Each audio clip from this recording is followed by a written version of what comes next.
e ele vos exaltará. Glória a Deus. O pastor Júnior vai dirigir uma oração em prol do nosso culto. Feche seus olhos.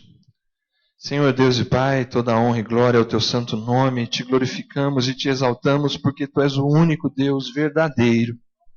Deus, agora humildemente nos submetemos a ti como orienta a tua palavra, a nossa vida e o nosso coração.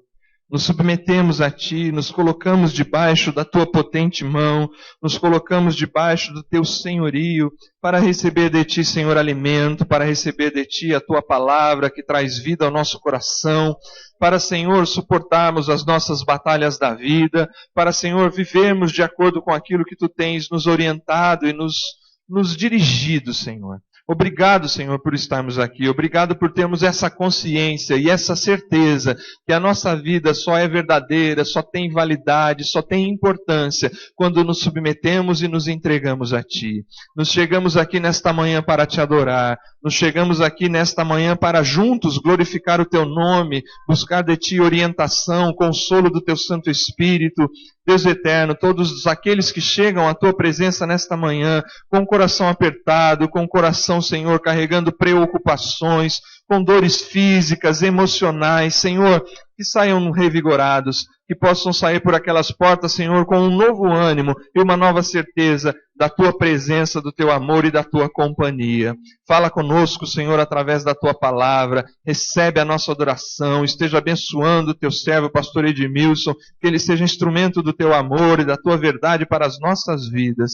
Sê conosco nesta manhã, Senhor, recebe o nosso louvor, sê presente com cada família, no nome de Jesus, e na certeza do Teu amor que oramos. Amém, Senhor Jesus. Amém.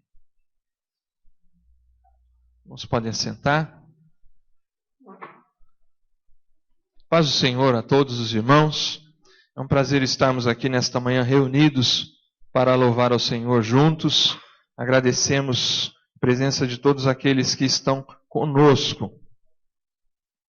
Irmãos, nós já estamos com um novo boletim do mês de março. Fiquem atentos aí às nossas datas, principalmente a ceia, para que você e sua família se programe a ceia do Senhor para a sua participação.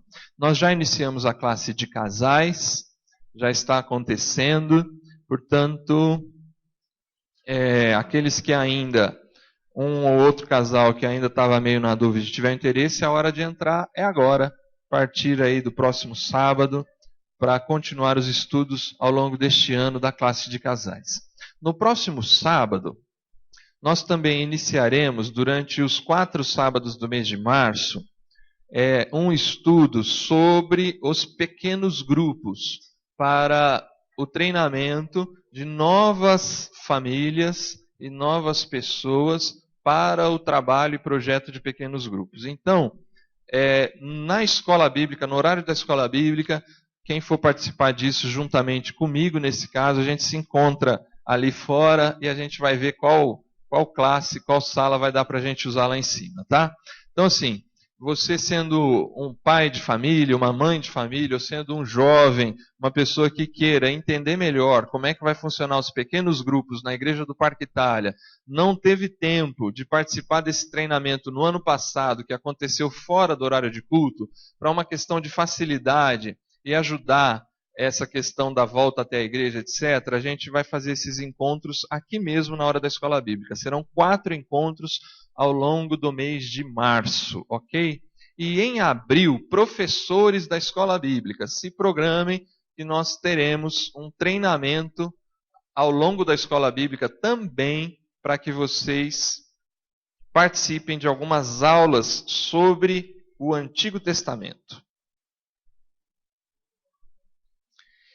Irmãos, nós faremos uma quebra aqui na nossa rotina de culto por conta de 2 pedidos de oração que são muito graves e que requerem a nossa máxima urgência em oração. A Luzia, o pessoal ali da secretaria, recebeu uma ligação agora cedo da nossa irmã Wanda Borges. O seu irmão, José Arthur, está internado em estado extremamente grave por conta de uma cirrose que ele tem e acumulada agora com outro vírus, um verme, exatamente eu não vou saber precisar, que se acumulou nesse processo de hospital aí. E pela medicina, ele está vivendo seus últimos momentos, não tem muito mais o que fazer pelo José Arthur. Por isso nós colocaremos a vida dele agora na presença de Deus. Também a Ilse. Cadê a Ilse? Está aí? Está ali. A Ilse me procurou ali no início do culto, enquanto o pessoal já estava cantando aqui. Ela tem um primo, o Elias, que mora em Cascavel. Ele e a sua esposa Ariane têm uma filhinha de 3 anos de idade, a Gabi. Por uma questão dessas de acidentes caseiros e familiares, sem dar muita explicação, mas a televisão caiu sobre a menina, sobre o seu pescoço e quebrou o pescoço da Gabi. Ela está em coma num hospital em Curitiba e assim, pelos médicos também não tem mais o que fazer, não tem reação, não tem muito o que fazer pela Gabi. Somente um milagre salva a Gabi. Eles são da Igreja Cristã do Brasil. Outras pessoas, portanto, ao longo do país aí estão orando pela Gabi e a gente vai orar pela Gabi agora. Tá bom? Queria chamar a Ilse aqui à frente, representando a família. Se o pastor Paulo, que já levantou, puder vir junto, e o pastor Paulo impõe as mãos e conduz essa oração pela Gabi e pelo José Arthur. Vamos ficar em pé, irmãos?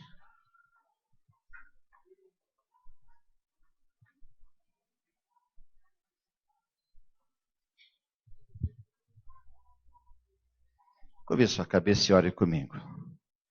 Senhor Jesus, nós ouvimos uma notícia que o nosso coração ficou abalado, Senhor. Uma menina com 3 anos, um acidente doméstico, Senhor, uma fatalidade ocorreu na vida da Gabi, Senhor. A Ilse, Senhor, que trouxe esse pedido, está representando ela agora, Senhor. No nome bendito, no nome glorioso, no nome que tem poder, no nome que é sobre todo nome que nós oramos, Pai. Entregando a Gabi na Tua presença nesta hora, Senhor. Confiantes, ó Senhor, com esperança, Senhor. Pedimos que os céus, ó Deus, se abram nesse momento. O nosso clamor chegue à Tua presença, Senhor. Usa de compaixão, de misericórdia, Pai. Responde esta oração. Senhor, no nome de Jesus nós pedimos. No nome de Jesus nós esperamos, Pai. Amém, glorioso Deus. Amém, Senhor. Amém.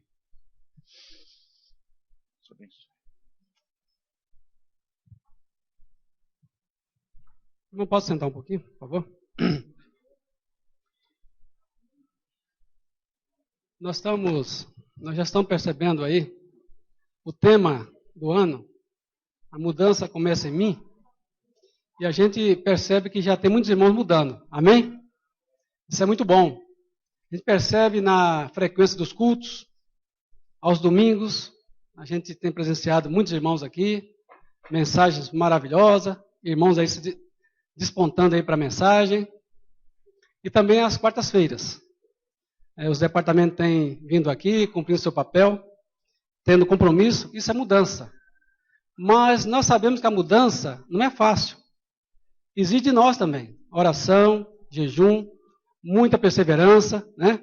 Muitas vezes nós acomodamos com aquilo que nós achamos que está certo e não queremos mudar, não é? É complicado. Mudança é retorno. E para fazer um retorno, você estando errado, é meio complicado. Na ocasião, eu fui levar um pessoal a São Paulo. A primeira vez que eu fui a São Paulo, eu não conhecia São Paulo.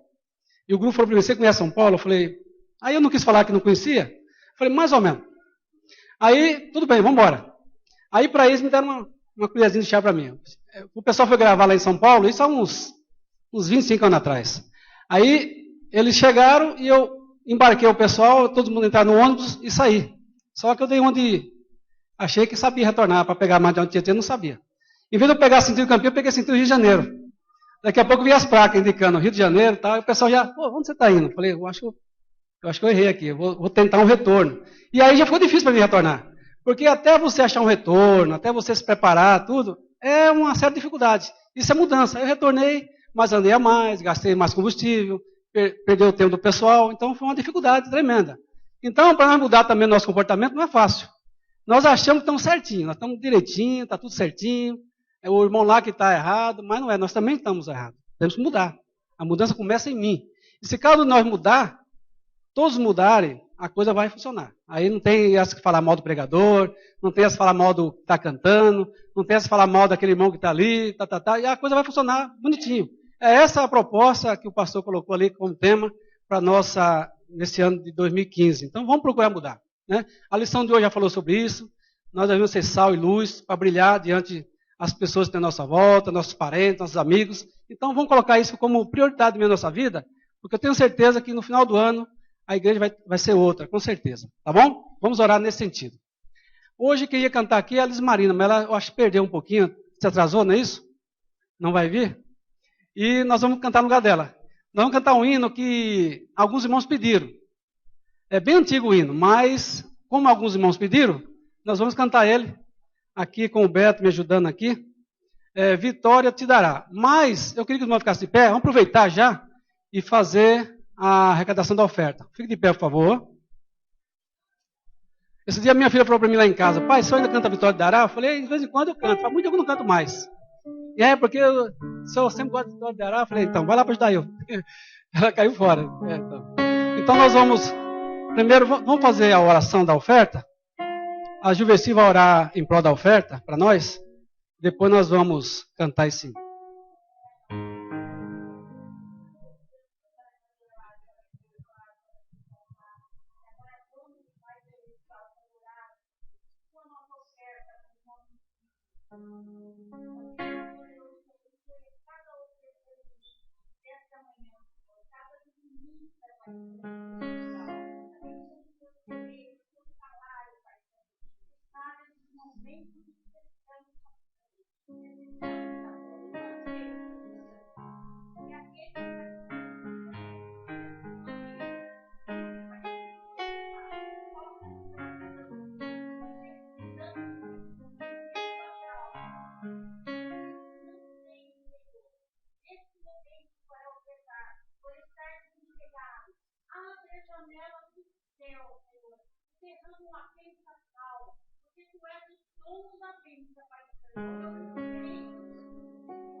Os olhos, não chores tarde.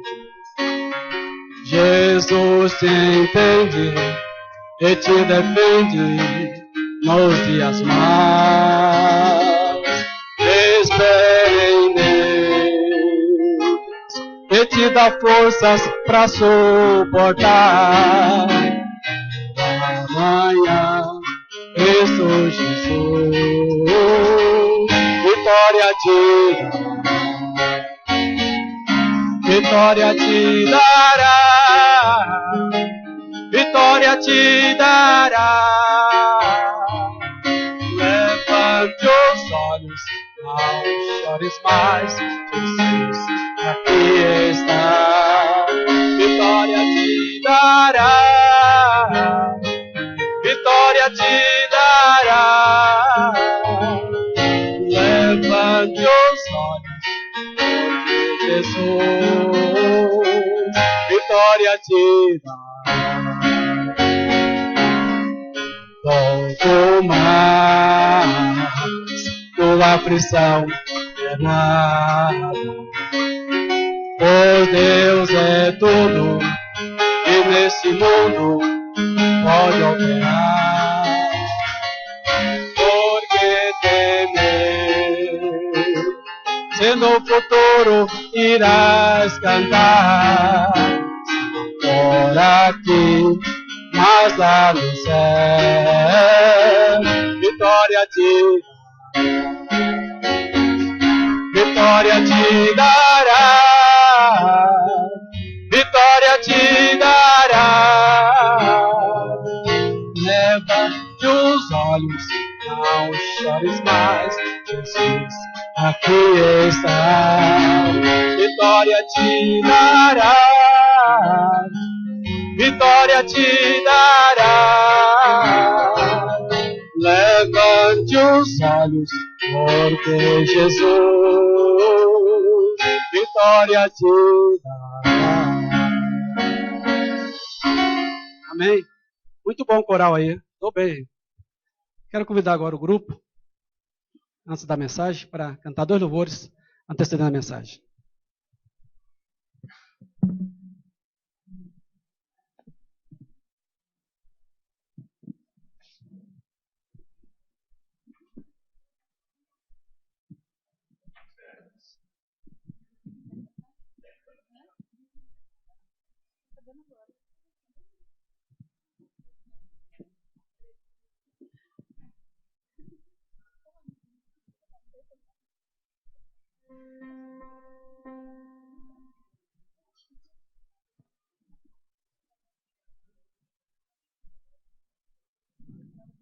Vamos ficar em pé em nome de Jesus?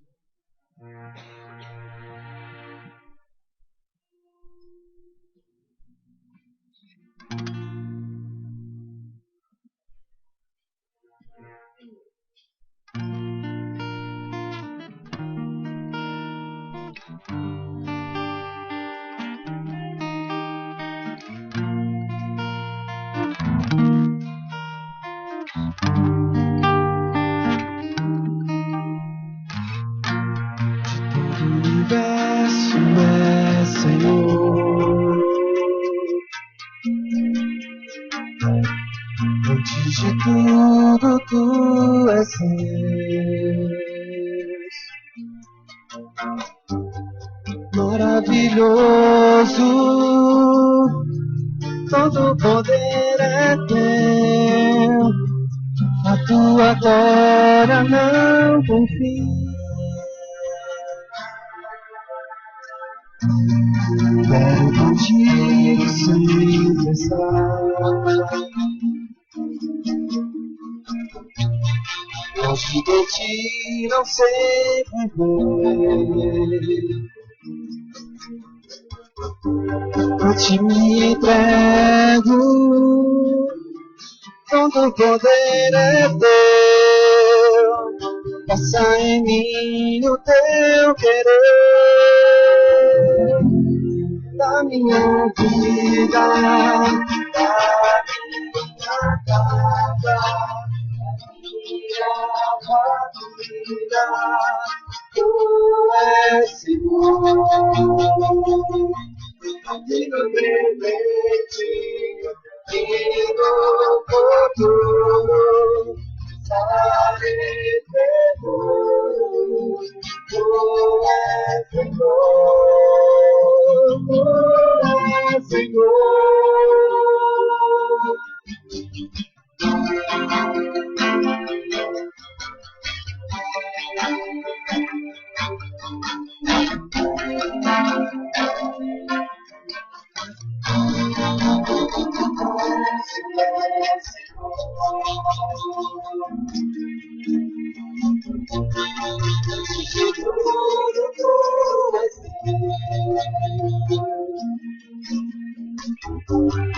Maravilhoso, todo poder é teu, a tua glória não tem fim.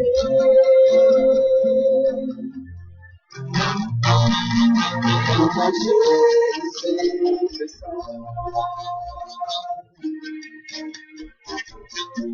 longe de ti não sei viver. te entrego tudo que tem a Deus.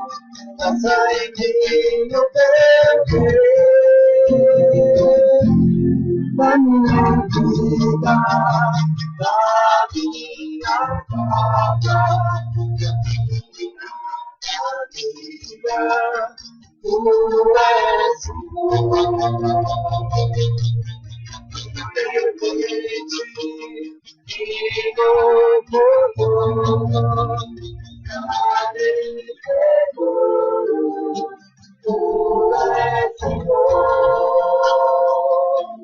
da minha vida, da minha casa, da minha família, tu és Senhor.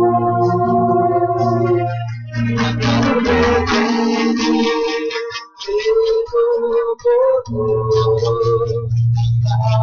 presente, tu és Senhor da minha vida, da minha casa, da minha família, tu és Senhor.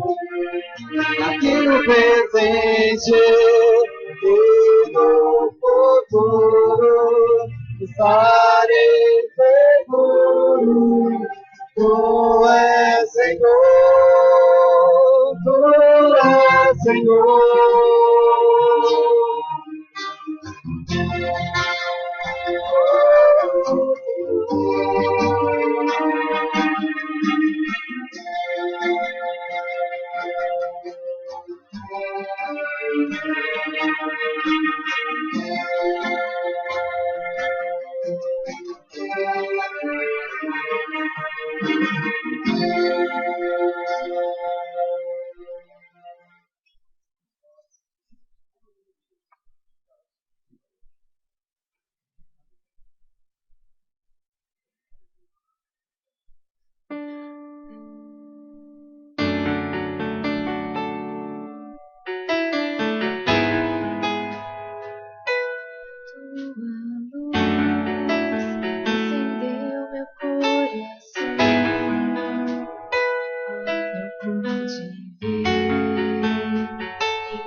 Tua presença, a fidelidade e graça me levantaram, me deram força e prosseguirei.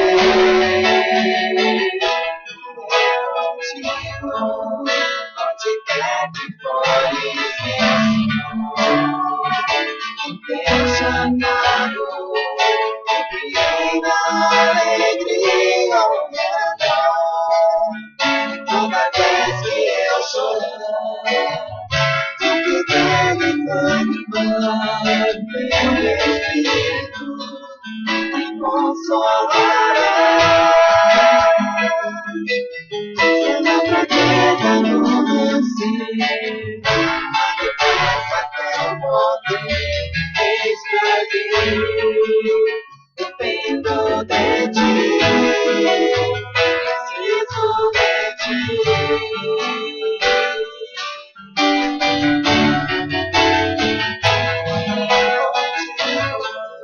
Onde quer que fores, teu chamado, eu criei na alegria ao redor. Toda vez que eu chorar, tu desejas animar, meu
Cumprimento a todos com a graça e a paz do Senhor Jesus Cristo.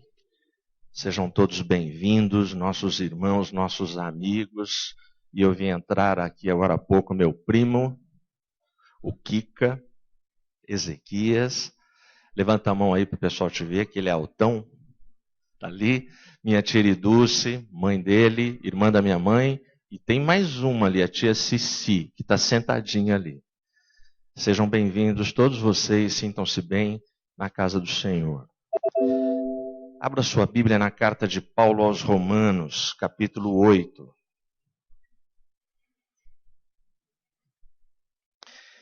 Carta de Paulo aos Romanos, no capítulo 8. A nossa meditação nessa manhã tem o seguinte tema: a boa e contínua transformação. Grava aí. A boa e contínua transformação. Romanos capítulo 8, eu vou ler em nome de Jesus apenas o versículo 18 para nossa oração. Porque para mim tenho por certo que os sofrimentos do tempo presente não podem ser comparados com a glória a ser revelada em nós. Presta atenção de novo nesse texto. Porque para mim eu tenho por certo que os sofrimentos do tempo presente eles não podem ser comparados com a glória que será revelada em cada um de nós. Feche os seus olhos. Pai poderoso e santo que estás nos céus, toda a honra, toda a glória e todo o louvor pertencem a Ti. Nós cantamos e declaramos uma tremenda verdade. Sem Ti, nós não estaríamos aqui. E eu te louvo, Senhor, e te agradeço, porque nós estamos, porque nós chegamos, porque nós sabemos quem temos adorado e servido, a Ti, o Rei da Glória. Que o Teu Espírito, com muito amor e poder, fale com cada um de nós, em nome de Jesus. Amém. Pode se assentar.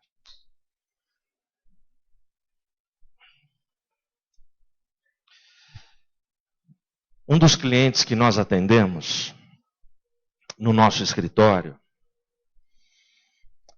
é do setor automobilístico. Este cara, ele tem algumas lojas na região. E outro dia, batendo um papo com um dos gerentes, ele me contou a história de um funcionário que me impactou profundamente. A história é muito bonita.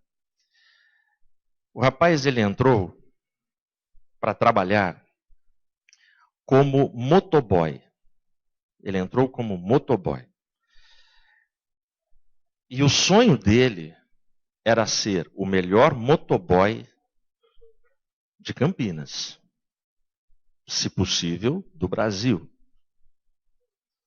E ele, motoboy eficiente, pontual, aquele funcionário padrão que não atrasa, não dá desculpas, correto, honesto, eficaz, o motoboy.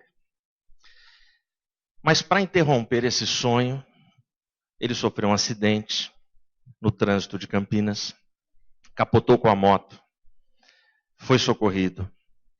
Aí o diagnóstico foi: você vai ter que ficar pelo menos uns 6 meses sem andar. Não chegou a quebrar no sentido de que nunca mais ia andar, mas ele teria que respeitar a fisioterapia, ficar uns 6 meses sem andar e voltaria à vida normal.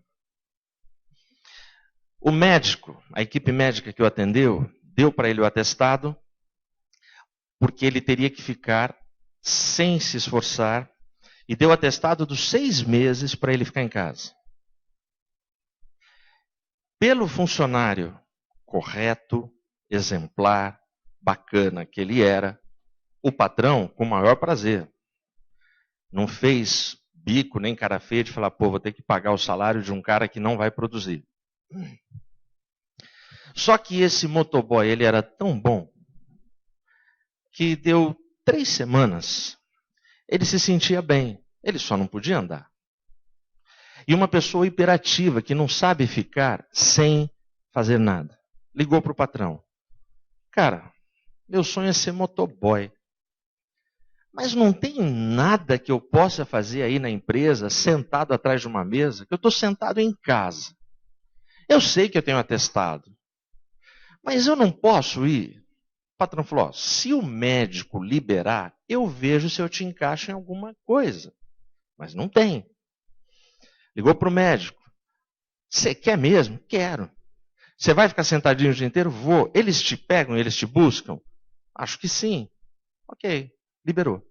Ligou para o patrão falou: tá bom, se você quer.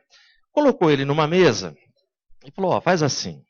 Você começa a atender telefones, a recepcionista atende, tem um monte de vendedor em todas as lojas. Aí, quando ninguém puder atender, você atende, pega nome, vê o que a pessoa quer, que carro quer, se ela quer vender, se ela quer trocar. E vai anotando, pegando retorno. E ele começou. Mais ou menos 1 mês fazendo isso, uma coisa que ele não queria, não cobiçava, não ambicionava. Esse cara foi pegando gosto pela coisa. E com 1 mês, 2 meses, sentado atrás de uma mesa, ele já não era só um atendente.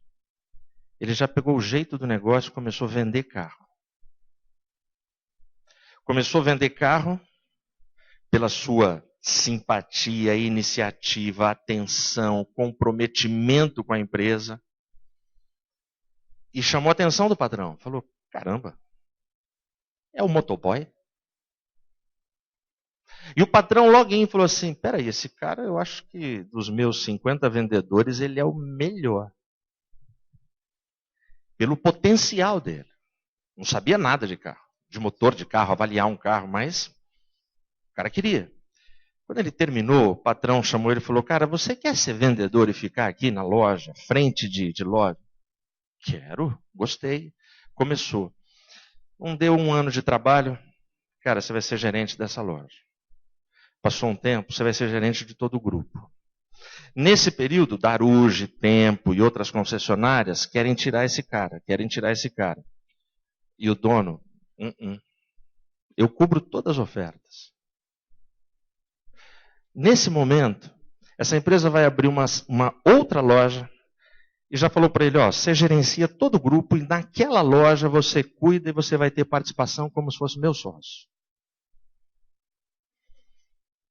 A história desse cara, para mim, ela é significativa e impactante, porque de um acidente que a maioria dos profissionais, dos seres humanos, aproveitaria esses 6 meses para assistir todos os filmes, comer muita pipoca, tomar muito guaraná e engordar uns 20 quilos em casa. Esse cara quis trabalhar. Hoje eu não vou falar para vocês porque não seria elegante, mas tem um altíssimo salário, vive muito bem, mora muito bem, tem um alto padrão de vida. Eu conheço ele e realmente é isso mesmo. Você fala com ele, parece que você está falando com o dono da empresa, é de uma humildade, você não desconfia dessa história. E para mim essa história ela se encaixa no versículo que eu acabei de ler para você. Presta atenção nele. E se você fechou a Bíblia, mantenha ela aberta em Romanos capítulo 8. Olha o que Paulo está falando. Porque para mim, eu tenho por certo que os sofrimentos do tempo presente não podem ser comparados com a glória a ser revelada em nós. Olha só. A construção gramatical que Paulo faz é proposital. Ele faz um contraponto entre sofrimento e glória. A ideia é, para você experimentar a glória, você passa por sofrimento. Para ficar mais claro, time de futebol, um exército defendendo um país, uma família. Um time, ele está no meio de um campeonato e ele sofre durante o campeonato. Sofre derrotas, empates, vitórias, lesões, é gente que se machuca, ele vai sofrendo. A glória é só no final, se ele chegar na final e se ele for campeão. Porque no Brasil, ser vice-campeão não serve. Um exército, ele sofre no campo de batalha, mas se ele ganha a luta, ele tem a glória da conquista. Uma família, e aí eu chego nesse contexto nosso de famílias, nós experimentamos pequenas glórias nas nossas pequenas conquistas. Para se conquistar a nossa casa, o nosso carro, os nossos bens, a nossa faculdade, para se conquistar um mínimo de dignidade para viver, a gente passa por esforços, dedicações e sofrimentos muitas vezes. E aí atingimos o ápice, atingimos conquistas e percebemos um pouquinho da glória. As meninas aqui que já casaram, desculpa meninos, e no desculpa meninos eu me incluo. A desculpa é para mim também. Nós somos sem nenhuma importância no dia do casamento. Os olhares todos se voltam para a noiva. Todo mundo suporta 2 horas de espera por causa da noiva. O noivo, coitado, ele está lá. Ele está lá esperando. Ele fica lá. Ele já está lá. Todo mundo que chega vê o noivo. Oh, você está aqui, parabéns. Dá o parabéns no começo. O noivo não tem graça. O noivo é o noivo.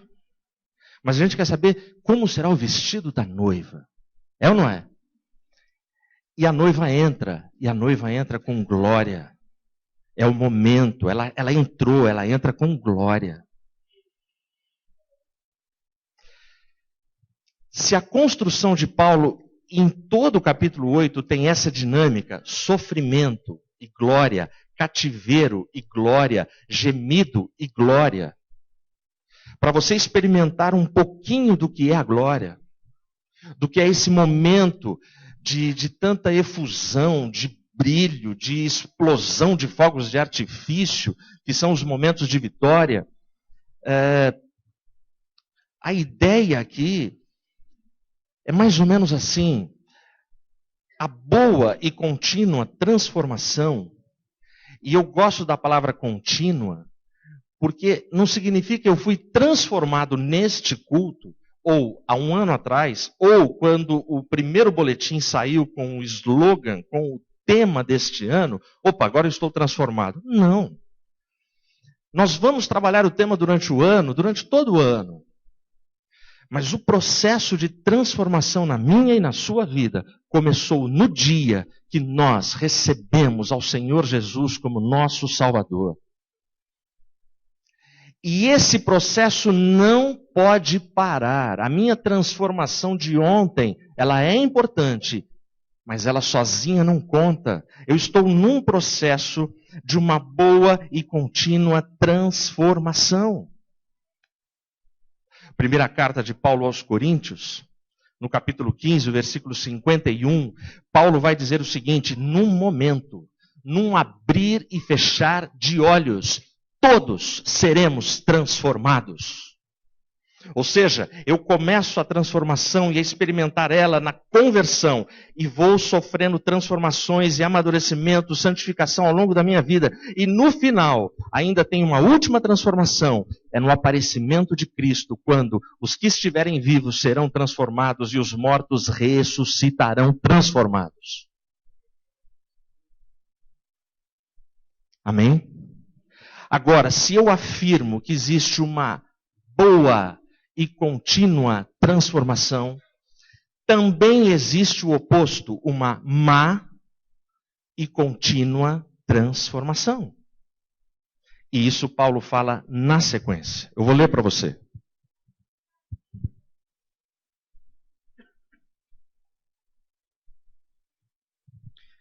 Do 19 até o 22. A ardente expectativa da criação aguarda a revelação dos filhos de Deus.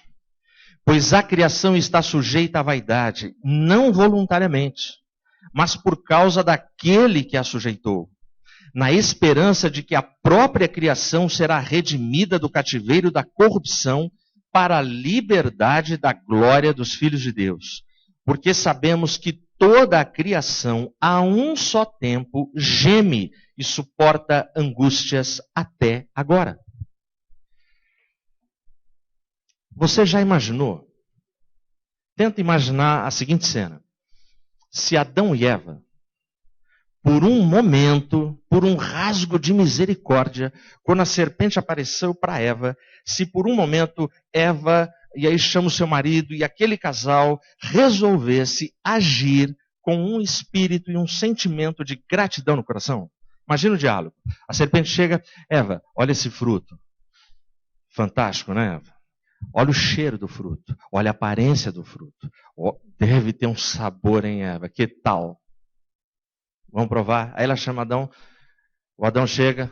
Adão, dá uma olhada. Esse animal lindo, que a Bíblia fala que a serpente era linda, a mais linda dos animais. Hoje, qual é a mulher aqui que gosta de ver filme onde aparece cobra? Levanta a mão. Pouquíssimas. Qual as mulheres aqui que têm pavor e nojo de cobra? Levanta a mão, deixa eu ver. Ah, amém. Essa pesquisa nunca falha. Olha só, imagina, porque essa serpente bonita do Éden nós não conhecemos, nós não vimos. Imagina o diálogo, a serpente faz essa proposta, aí ela fala, não, vem cá, olha o que ela está falando. Serpente, vem cá, acompanha a gente no jardim. Dá uma olhada Imagina Eva falando para a serpente: dá uma olhada, essa fazenda só de morango que o Criador deu para a gente. Das mulheres, quantas gostam de morango? Levanta a mão. Aí vai andando. Dá uma olhada aqui, essas 3 fazendas, somente com todos os tipos imagináveis de uva. Uva. E aí ela vai andando. Mexerica, poncã, laranja, melancia, melão, abacaxi doce, porque no Éden abacaxi era doce e não era ácido. Essa é a minha versão da Bíblia. Amém? Então olha só. Presta atenção. E eles vão andando e mostrando, agora dá uma olhada nessa cachoeira, dá uma olhada nesses rios, dá uma olhada esse céu. Aí no final do dia chega para e a serpente cansada, usando os seus argumentos toscos, e o casal fala assim: você acha mesmo que a gente vai desobedecer uma ordem de Deus? Nós vamos invejar a Deus, o conhecimento de Deus, por causa daquela frutinha, com tudo isso que Ele deu para a gente. Nós somos gratos a Deus por tudo isso. A gente não vai trocar tudo isso por causa daquilo. Bom, se Adão e Eva tivessem agido dessa forma, como seria o mundo hoje? Mas não foi assim. A opção de Eva e a opção de Adão foi pela má e contínua transformação.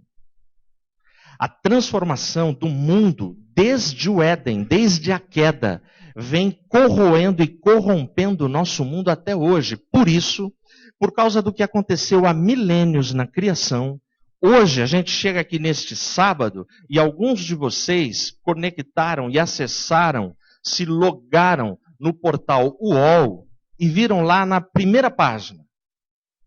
Suzanne von Richthofen, ela admite que sim, ela e o namorado planejaram o assassinato dos pais. Quem leu? Presta atenção. A pessoa não apenas fez, como ela chega numa entrevista e admite. Você lê notícias de tráfico de crianças, de exploração sexual de crianças, de meninas, de menores no mundo inteiro, do mesmo jeito que você lê notícias sobre um assalto à mão armada aqui na frente de um carro, que o cara pegou o carro e foi embora. E a gente lê passivamente porque isso ficou normal. Você acha ou não, você concorda ou não com Paulo quando ele afirma que a criação está gemendo? Está ou não está? Está gemendo. Eu vou te contar um exemplo de uma má e contínua transformação, de uma pessoa que fez a opção por escolher um caminho errado, e esse caminho errado vai transformando até a morte. O nome dela é Sara. Essa mulher viveu no final do século XIX, em New Haven, nos Estados Unidos. Essa mulher recebeu de herança 19 milhões de dólares. E além dos 19 milhões de dólares, ela tinha uma renda de 9 mil dólares por dia. Isso é muito dinheiro hoje. Você já pensou que dinheiro que é esse no século XIX? Esse dinheiro, essa fortuna, essa herança transformou essa mulher numa das mulheres mais ricas do planeta no final do século XIX.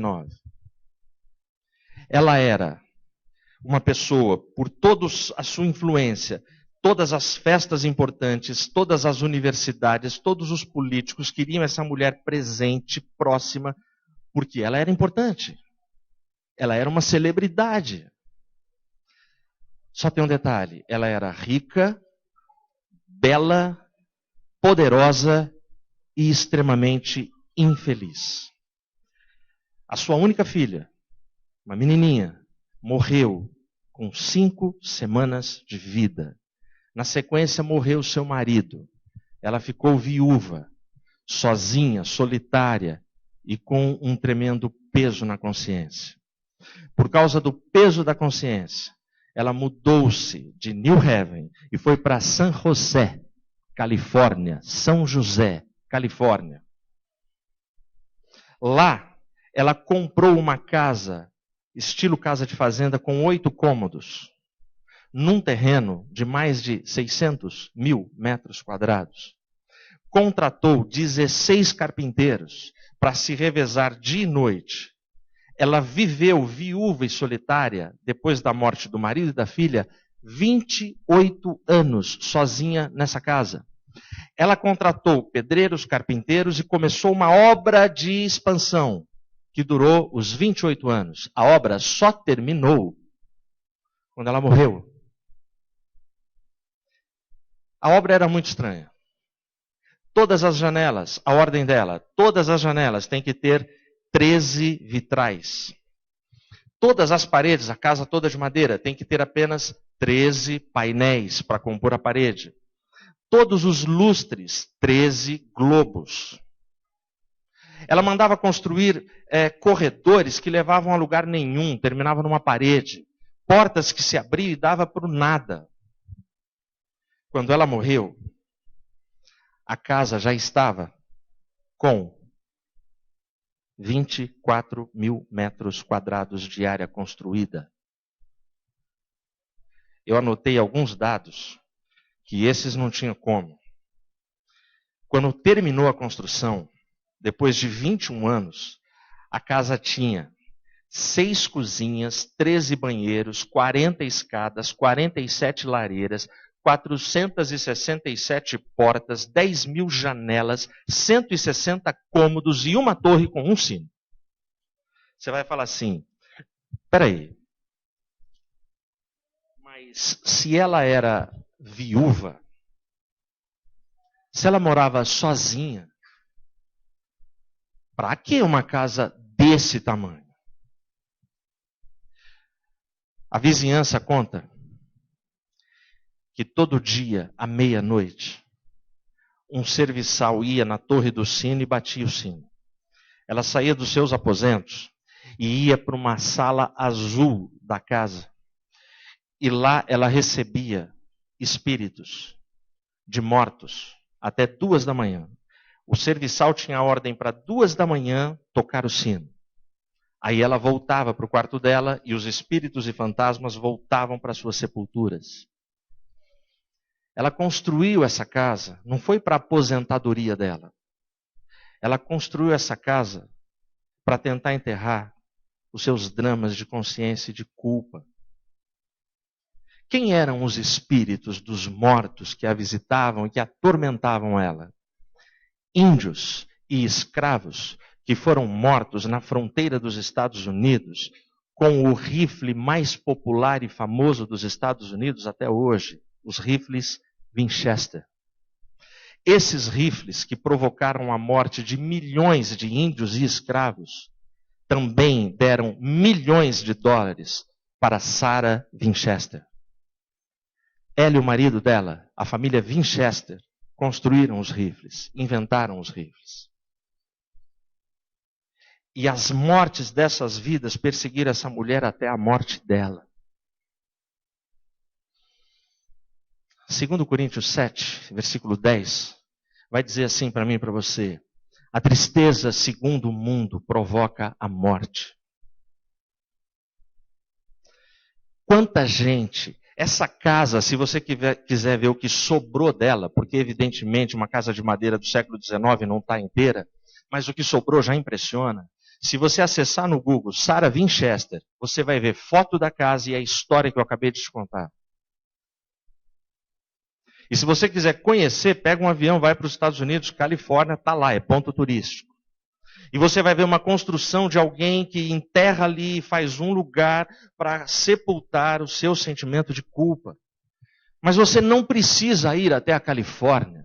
Pode ser que tenha gente escravo da culpa e prisioneiro da culpa e dos erros do passado, sentado do teu lado. Pode ter na tua casa, na tua família, aqui na tua igreja, na tua empresa, na tua faculdade, na tua escola, na tua rua. Pessoas que fazem más escolhas. E más escolhas levam a más transformações. Presta atenção. Sentimento de culpa erros passados que nos atormentam, pecados horrorosos que praticamos e nos acusam. A construção de uma casa nova não cura nada disso, como a vida de Sara mostra para mim e para você. O que cura tudo isso é a fundação da sua casa, e a fundação da sua casa é Jesus Cristo. Sem Cristo não dá. Somente com Jesus Cristo na sua vida, na minha vida, é que os fantasmas do passado, os erros que outrora praticamos, eles serão aniquilados e exterminados da nossa vida. Amém? Presta atenção. Mas o texto de Paulo, para a gente sair desse sufoco todo,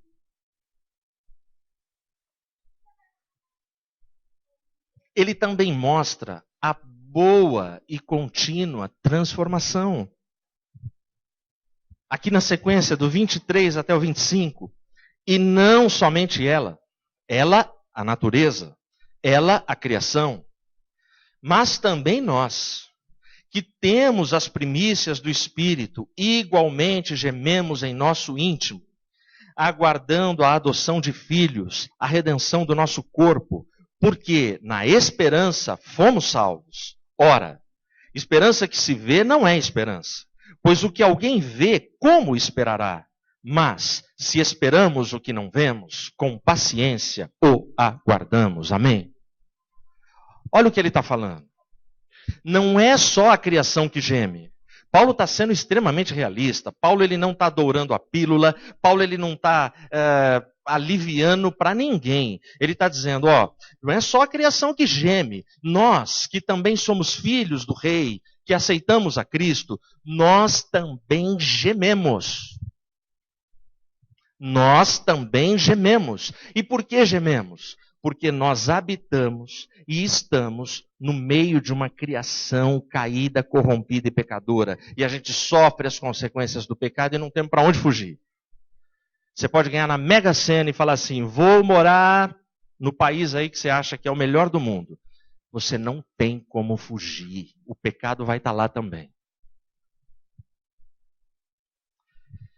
Charles Williams, ele fez uma análise muito interessante. Ele fala sobre, e aí você vai entender o que eu quero dizer sobre esse contexto que Paulo fala sobre os filhos que também gemem. Ele diz assim, Cristo, o homem, o bebê que nasceu, Cristo ele vem ao mundo sob 3 condições: poder romano, cultura grega e pecado humano. Poder romano, opressão, exploração, impostos lá em cima, escravidão, você não sabe para onde correr. Alguma semelhança com o nosso Brasil? Cultura grega, libertinagem, sexo liberal, pode tudo, muitos deuses, muita mandinga, muita filosofia tosca. Alguma semelhança com essa nação? Pecado humano, vale tudo. Jesus nasce nessa cultura. E eu ouço muito crente falar assim, eu queria ter vivido na época de Jesus. A chance que você tem, se vivesse naquela época, de nem se converter e aceitar Jesus é muito grande. Não só você, eu também. Era muita coisa ruim para embaçar a imagem do Filho de Deus entre nós, do Emanuel. E aí Charles Williams, ele faz a seguinte análise. Jesus nasce nesse contexto, nessas 3 condições, porém, o Espírito Santo, nessas 3 condições, trabalha para que ele seja o Filho de Deus, o Salvador do mundo, o Cordeiro de Deus que tira o pecado do mundo. Aí você vai dizer assim, bom, então Deus se submete às condições sociais do nosso tempo? Não. Deus não purifica a corrupção do mundo e o pecado do mundo. Não é isso que ele faz. Jesus veio interessado em pessoas, pecadoras como eu e você. Mas a grande lição que Charles Williams ele tira desse cenário de Jesus é a seguinte: não importam as condições.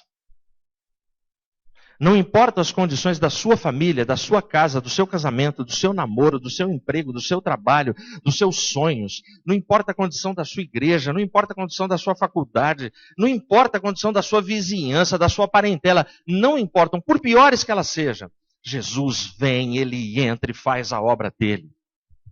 Amém? Presta atenção.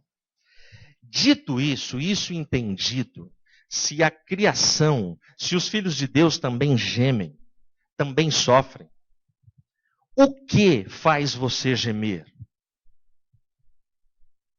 Um marido insensível, frio e fraco?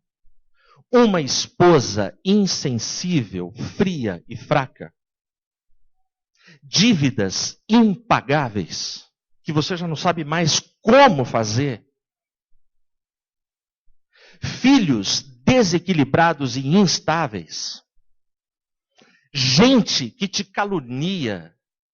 Gente que mente a teu respeito? Gente que te inveja, fofoca a teu respeito, quer o teu mal o tempo todo? É isso que te faz gemer? Presta atenção o que Paulo fala nesse trecho. Nós gememos, mas não como a criação. Nós gememos, mas nós gememos e temos esperança em Cristo Jesus. Cristo Jesus defende os seus. E Ele defende com braço forte. Ele guerreia com braço forte. Aquele que está em nós é mais poderoso. Amém? Por que é que a boa e contínua transformação é garantida para os filhos de Deus? Somente por um motivo.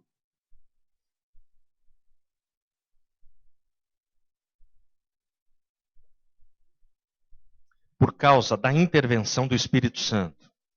Olha o que Paulo vai falar na sequência. Também o Espírito, semelhantemente, nos assiste em nossa fraqueza, porque não sabemos orar como convém, mas o mesmo Espírito intercede por nós sobremaneira, com gemidos inexprimíveis.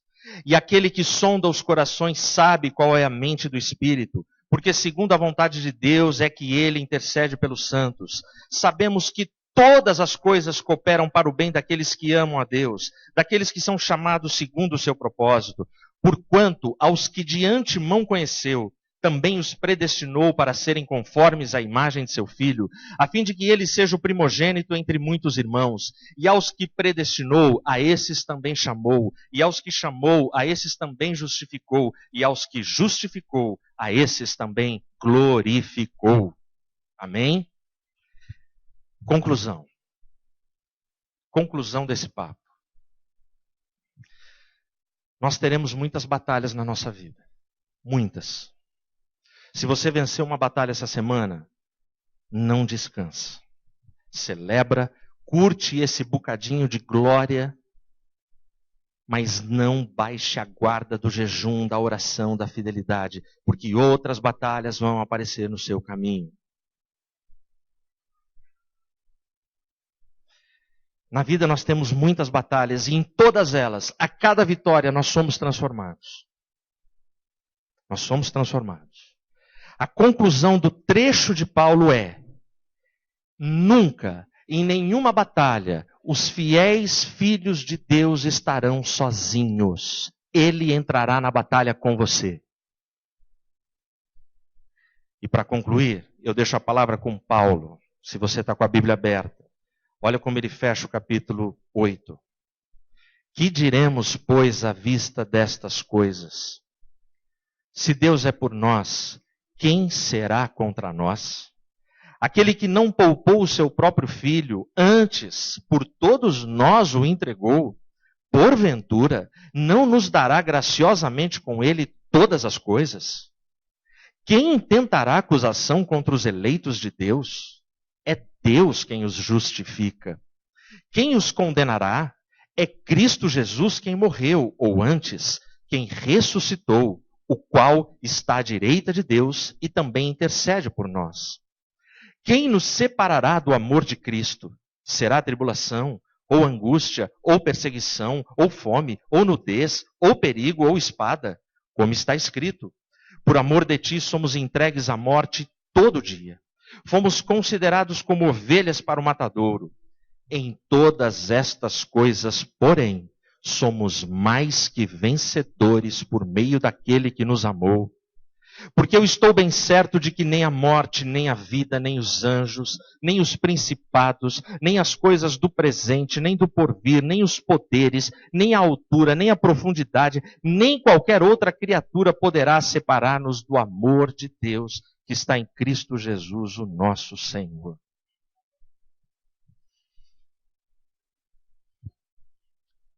Paulo ele termina de um jeito tremendo. Para resumir toda essa lista de Paulo está dizendo o seguinte: se você está debaixo das asas do Altíssimo e agarrado em Cristo, o diabo em pessoa, ele pode dispensar todos os seus milhares de demônios que trabalham no mundo inteiro. O diabo em pessoa pode aparecer na sua frente para tentar te pegar.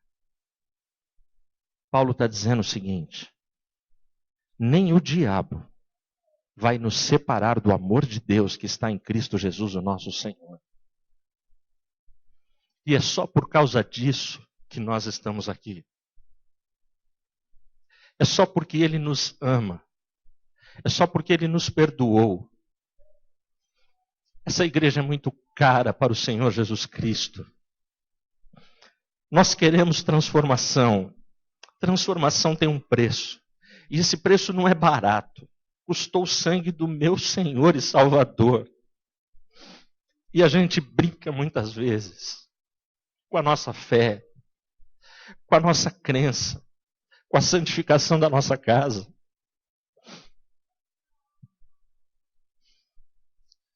Essa semana eu cheguei para o Mateus, falei assim: filho, o troféu sem noção está na minha mão. Não é um jeito bom de terminar uma mensagem, mas enfim. Ele falou: pai, está na sua mão. E ele lembrou. A gente estava num almoço de trabalho com um amigo nosso. O Mateus pegou uma gripe muito forte. Ele falou assim: cara, a gripe foi legal para mim. Por quê? Eu emagreci 4 quilos. Aí entrou eu. E entrou eu com um troféu sem noção. Aí eu pego e falo assim: eu quis entrar na piada. E aí, uma lição: não entre na piada dos outros. Já foi engraçada. Não queira ser mais engraçado que a piada engraçada. Você corre o risco que eu corri. E eu estou, ao final do culto, quem quiser me procurar, se você tiver algo mais sem noção do que o que eu vou contar agora, você me conta, que eu estou desesperado para passar o troféu. Está na minha mão ainda. Quem conhece o Mateus sabe que ele dá uns fora, mas eu superei meu filho. Ele falou isso, aí eu viro e falo assim: você não viu o pessoal do câncer, como eles emagrecem.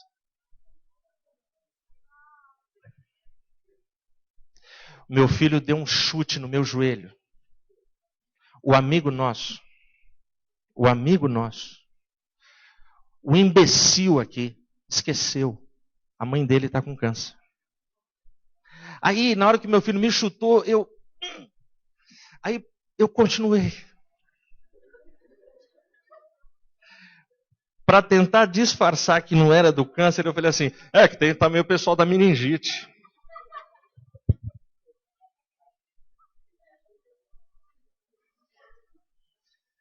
Meu filho deu outro chute. Daí para frente, no almoço, eu só comi. Meu filho emagreceu 4 quilos, eu devo ter engordado 4 nesse almoço. Eu falei: eu vou comer, encher minha boca e ficar quieto. Se alguém me superou, se alguém me superar, eu acho difícil. Me procura, que eu preciso passar o troféu. Mas eu termino com essa sem noçãozice toda. Não com a piada do meu filho, mas com a visão dele. Eu tive gripe. E foi bom. Presta atenção, gente. Jesus Cristo está aqui. Amém. Fazia muito tempo que eu não sentia Jesus tão próximo de mim, como eu senti essa semana. Teve um dia, parei o carro com a Regina, deu uma vontade tão forte de falar com Deus. A gente estava numa avenida aí de Campinas e a gente orou. E eu senti uma presença de Cristo no carro tão forte, mas tão forte. E a gente terminou a semana tão abraçado por Ele. E eu queria tentar em palavras, eu não consigo expressar isso para vocês. Jesus Cristo te ama. Jesus Cristo ama a sua casa e a sua família. Jesus Cristo está vendo as suas dores. Ele conhece os seus sofrimentos, as suas lágrimas mais secretas, os seus pecados mais medonhos. Ele conhece e ainda assim Ele te ama. Ele te ama. Ele ama a sua vida. Ele sustenta a sua história. Ele transforma o seu sofrimento em glória. Fique em pé. Feche os seus olhos. Santo e poderoso Deus, nós te amamos, Pai. Te amamos de forma imperfeita. Te amamos de uma maneira tão limitada. Às vezes tão miserável. Às vezes de uma forma tão pequena. Nós temos tantas falhas, Pai. A gente erra tanto. Oh Deus, em nome de Jesus, desce nesse momento aqui com a gente.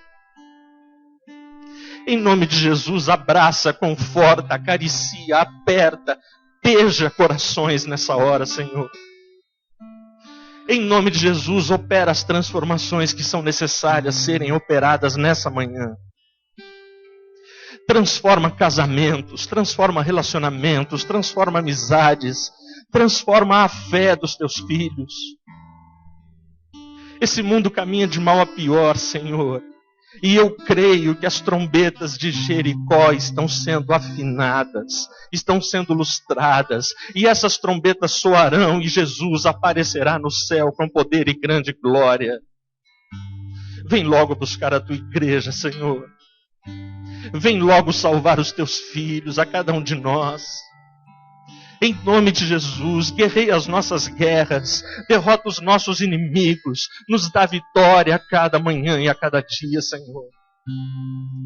Continua conosco, aviva a tua obra, renova a tua igreja, transforma-nos de glória em glória, de tribulação em tribulação, a fim de que o teu nome seja exaltado aqui nesse lugar.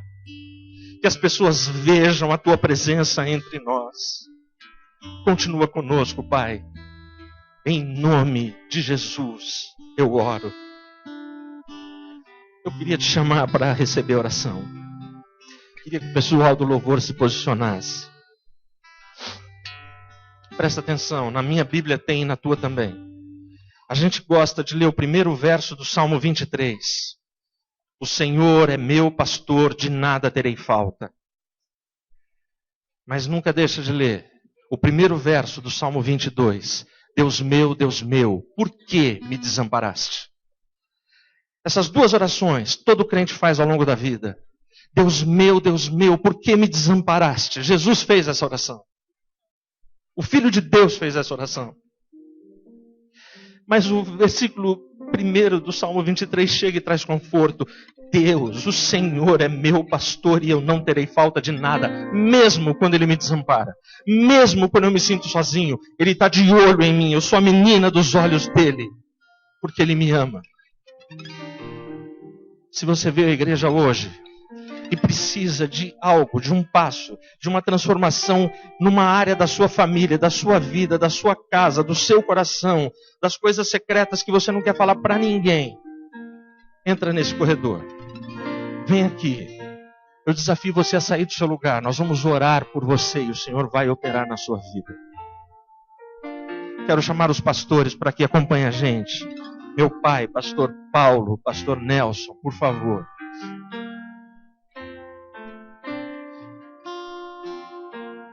O convite é para todo mundo, não importa se você é evangélico, se você é adventista, se você pertence a essa congregação, se você é nosso amigo, visitante nessa manhã, dê um passo de fé. Pode ser que você não entenda direito o que está acontecendo, mas presta atenção. Deus conhece você, conhece a sua vida. Presbítero, vem ajudar a gente. Amém? Toda a igreja agora vai se ajoelhar. Faça a sua oração, terminando, fique em pé, louve a Deus. Louve a Deus com o grupo, enquanto a gente ora por cada irmão que vem agora aqui à frente.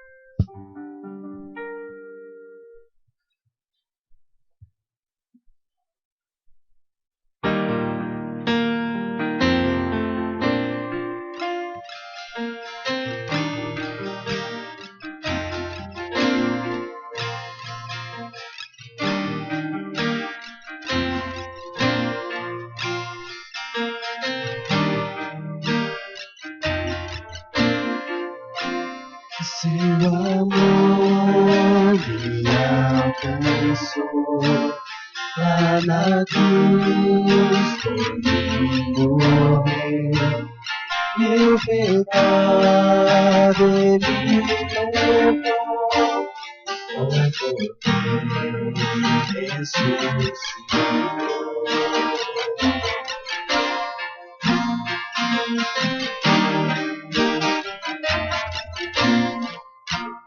Segue sendo sempre bom, meu refúgio e proteção.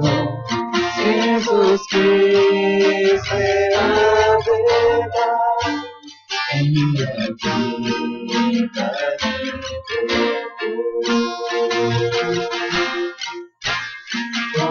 poderoso, poderoso, que livraste e salvaste. Está escrito, já venceste, isso tudo és o Senhor.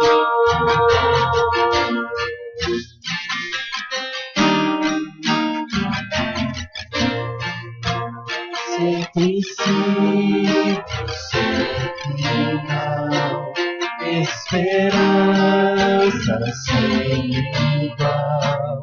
Um perdido encontrou em Jesus a salvação. Poderoso, poderoso, que livraste e salvaste. Está escrito, já venceste, isso tudo és o Senhor.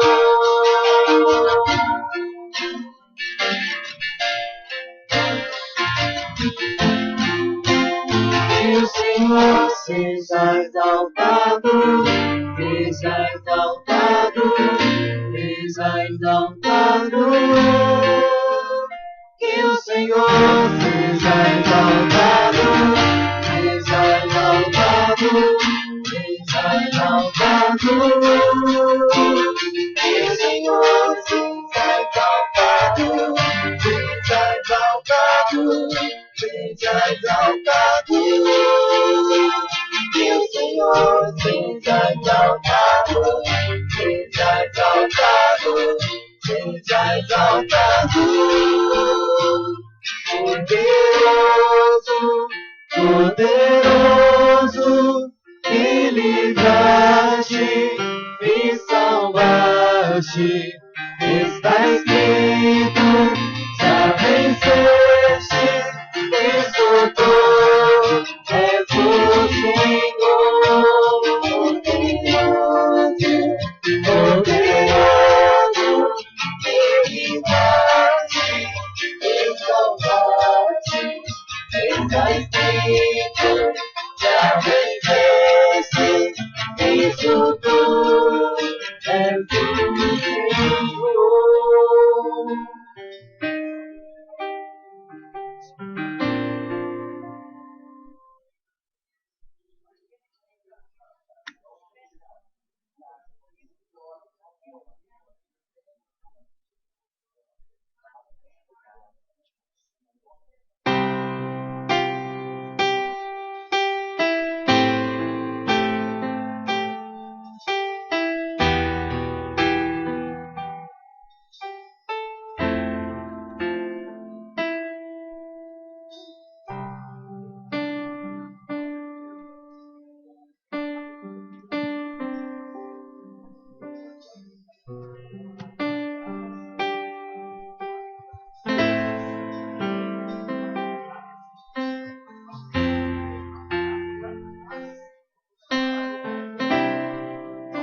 Nós temos mais 2 pedidos de oração aqui.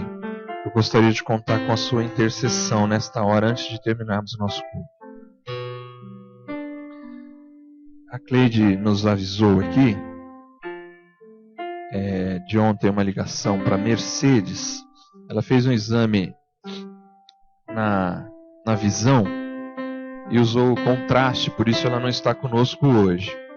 Mas o detalhe grave é que ela está perdendo a visão por conta da diabetes que ela tem. Já é um problema recorrente na sua família, mas nós vamos colocar a vida da Mercedes diante de Deus nesta hora, orar por ela, para que Deus entre com providência, se assim for a sua vontade.